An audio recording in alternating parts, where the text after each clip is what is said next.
Salut à toi et bienvenue dans cette nouvelle vidéo. Alors aujourd'hui, je vais vous parler d'une question qui m'est revenue quelques fois déjà en commentaire.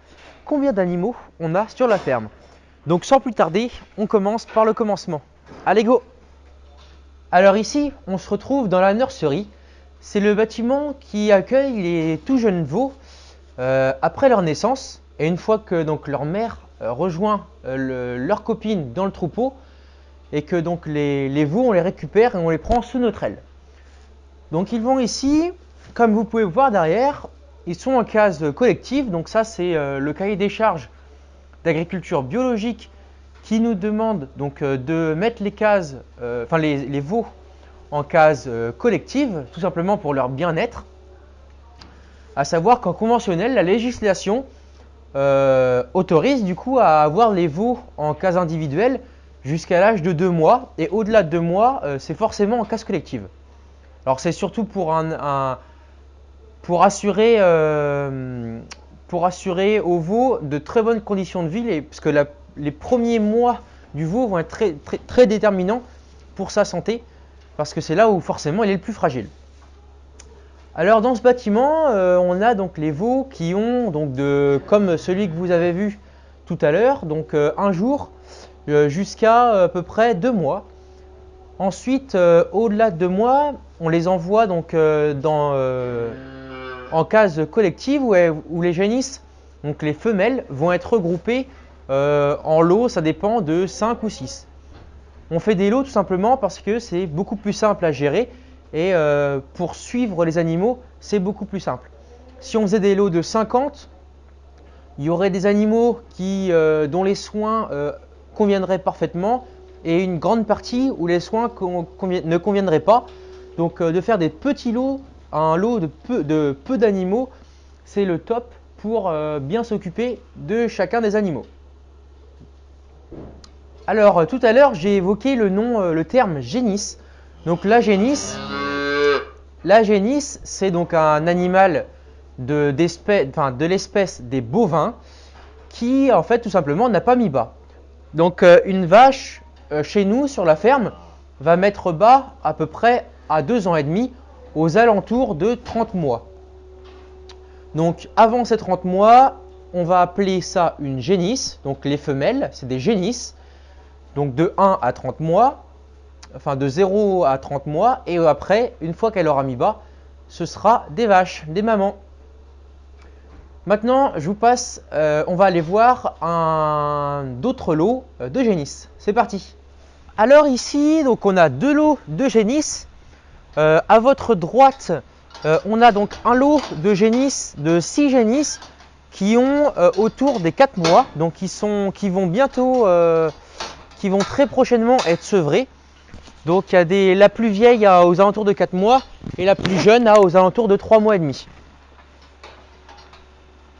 Donc elles vont approcher du sevrage. Le sevrage, c'est la période à laquelle on va arrêter de leur donner du lait parce que tout simplement, un veau quand il naît, il est monogastrique, donc il n'a qu'un seul estomac qui fonctionne et a besoin de lait. Et à partir d'un certain âge, le lait n'est plus indispensable pour le veau. Et puis les 4 estomacs du veau sont en fonctionnement, donc c'est à l'âge où elles sont aptes à manger du foin ou alors des croquettes. Ensuite, là, ici, on a à votre gauche, donc on a 9 génisses un petit peu plus grandes. Elles ont 1 an et demi. Donc elles sont nettement plus grandes. Et puis là, les veaux donc, de 0 à 1 an, c'est vraiment la période où on va être très vigilant, dans le sens où ils sont encore un petit peu fragiles. Et c'est important de contrôler régulièrement la croissance des animaux parce que la croissance, c'est comme pour nous les humains. Si jeune, on a une mauvaise croissance, après on va le payer, plus tard. Donc si des animaux ont une mauvaise croissance, ça va impacter très fortement leur longévité. Là, à 1 an et demi, une bonne partie de leur croissance est faite. Les animaux ont moins de besoins. Donc là, elles consomment durant l'hiver du foin. Et après, durant le printemps, l'été et puis une partie de l'automne, elles sont mises complètement au pré. et elles ne reviennent que pour l'hiver. Donc pour donner un ordre d'idée, elles seront sorties à peu près en mars et elles rentreront en octobre si tout veut bien aller. Alors voilà, là on est dans l'autre bâtiment des toutes jeunes génisses. Donc ici on a deux lots, on a donc deux lots de 6 génisses à chaque fois. Le premier lot qui est au fond, derrière la barrière, elles ont à peu près 6 mois, donc elles ont dépassé le sevrage. Elles mangent uniquement du foin et des croquettes. Et ensuite le lot avec lesquels je suis, elles ont 8 mois, donc elles sont un peu plus grosses. Donc il y en a, par exemple, il y en a un qui est beaucoup plus gros, lui c'est un taureau. C'est un taureau reproducteur qu'on garde pour cette année, enfin pour les prochaines années, pour saillir des vaches. Donc voilà, alors comme je disais tout à l'heure, c'est très important de faire des lots et de séparer les animaux. Ça peut paraître tellement bête, mais en fait c'est très simple. La raison est très simple, c'est que si on mettait tout le monde, on faisait un grand lot où on mettait tout le monde en même temps, tout simplement il y aurait la hiérarchie qui s'appliquerait. Principe de la hiérarchie, donc les gros ils mangent ce qu'ils ont envie et puis ils laissent le reste aux plus petites. Comme je disais, la croissance, c'est vraiment de contrôler pour qu'elles aient une bonne croissance, c'est vraiment important. Donc là, on leur donne du foin, donc du foin de luzerne, et puis des croquettes. Et si donc on donnait les croquettes à tout le monde en même temps, et puis sans faire de l'eau, tout simplement, le risque, c'est que les gros, ils donnent des coups de boule, ils dégagent les petits, et puis après, les petits, ils puissent pas manger ni à leur faim, ni de manière correcte pour qu'ils puissent grandir suffisamment. C'est comme si nous, demain, on nous disait mange pas à ta faim et puis mange pas une alimentation équilibrée. Forcément, on se retrouverait avec des déséquilibres alimentaires et donc des problèmes de la santé, voire même des carences. Nous revoilà dans le bâtiment principal où résident les vaches laitières et ensuite des grandes génisses. Donc sur la droite, ici on aura une quinzaine de génisses qui ont entre 20 et 30 mois. Ça c'est l'âge donc des vaches qui sont prêtes, qui vont faire les futures mises bas. Donc c'est-à-dire que c'est des futures vaches. Et puis il y en a qui sont un peu plus jeunes, autour de 20 mois, qui sont tout juste à la reproduction. Alors là c'est un grand lot, tout simplement parce que à partir de 1 an, les jeunes génisses ont accès au pâturage, bien sûr pas en hiver, hein. Donc printemps, automne, été, elles ont accès au pâturage. Et pour bien gérer les pâtures, justement là on fait des lots un petit peu plus gros.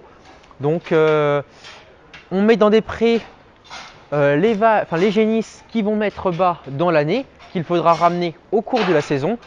Et ensuite, les génisses de 1 an jusqu'à 20 mois, c'est pareil, elles vont être mises ensemble. Ensuite, on aura un lot de génisses qui seront à inséminer autour des 20 mois. Et une fois qu'elles ont été confirmées pleines, c'est pareil, on peut refaire des lots plus importants pour les remettre dans les pâtures. Également avec celle-ci, ainsi que l'autre lot ici où il y a 3 vaches, c'est des vaches dites taries. Les vaches taries, c'est tout simplement des vaches qui sont en congé maternité.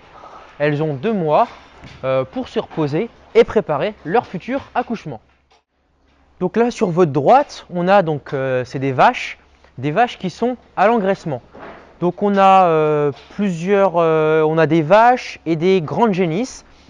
Par exemple des génisses qui ne sont pas fertiles, qui sont à l'engraissement. Donc là on a une belle grosse génisse. Donc là ça fait quelques mois maintenant qu'elles sont à l'engraissement. Donc là on a 4 vaches. Et là on a donc 10 génisses qui ont elles également 30 mois. Enfin un peu moins de 30 mois, 28 mois à peu près. Entre 28 et 30 mois, ça dépend parce qu'il y a des plus jeunes, des moins jeunes. Et donc là c'est pareil. C'est les futures mises bas qui vont arriver. Donc l'avantage c'est que là on est déjà passé mi-janvier elles vont mettre bas, pas tout de suite, peut-être d'ici le mois prochain, pas avant.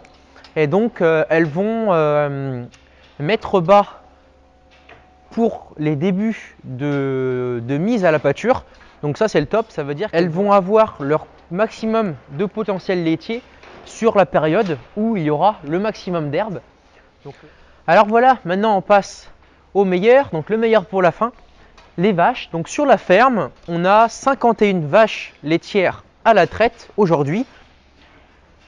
Donc j'espère que comme ça, avec la vidéo, vous aurez compris, quand on dit on a 50 vaches, combien ça représente, ce que ça représente. Donc c'est 50 vaches, plus tout le renouvellement derrière, tous les jeunes qu'on élève. Donc au total, sur la ferme, pour répondre réellement à la question, nous avons 113 animaux. Donc 50 vaches, plus 51 vaches, plus 62 génisses de renouvellement. Alors, non, pas tout à fait. Dans ces 62 génisses de renouvellement, il faut compter quand même une dizaine de mâles qu'on élève depuis cette année pour en faire des bœufs. Donc du coup, comme on a une superbe race, qui est la race normande, qui est une race mixte et herbagère et très rustique, on a fait le choix également pour valoriser des terres qu'on a autour de chez nous, dans le Marais Poitevin, des prairies naturelles du Marais. Pour entretenir aussi ces prairies, on a décidé de garder des mâles pour en faire des bœufs qui vont valoriser au maximum ces prairies et qui vont faire de la bonne viande locale et très goûtue. Donc voilà, je voulais aussi un petit peu parler de ça dans la vidéo, du nombre d'animaux qu'on a sur la ferme, parce que pour répondre un petit peu à des attaques qu'on peut recevoir de temps en temps par des antispécistes, des anti-élevages. Je ne vais pas en cibler particulièrement, ils n'ont pas besoin de ça, mais par exemple, quand on entend il y a beaucoup d'animaux, etc. Donc d'après l'interprofession laitière, donc qui est le CNIEL, C-N-I-E-L, en France, les troupeaux moyens, donc représentent, attention, très peu, enfin très loin de ce qu'on peut entendre à droite à gauche, notamment par les anti-élevages. Le cheptel moyen en France en élevage laitier, c'est 60 vaches. Alors très loin de ce qu'on peut dire, que tous les bâtiments, tous les animaux, la majorité des vaches sont enfermés, ne voient jamais le jour, c'est des gros troupeaux comme la ferme des 1000 vaches. C'est faux, absolument faux.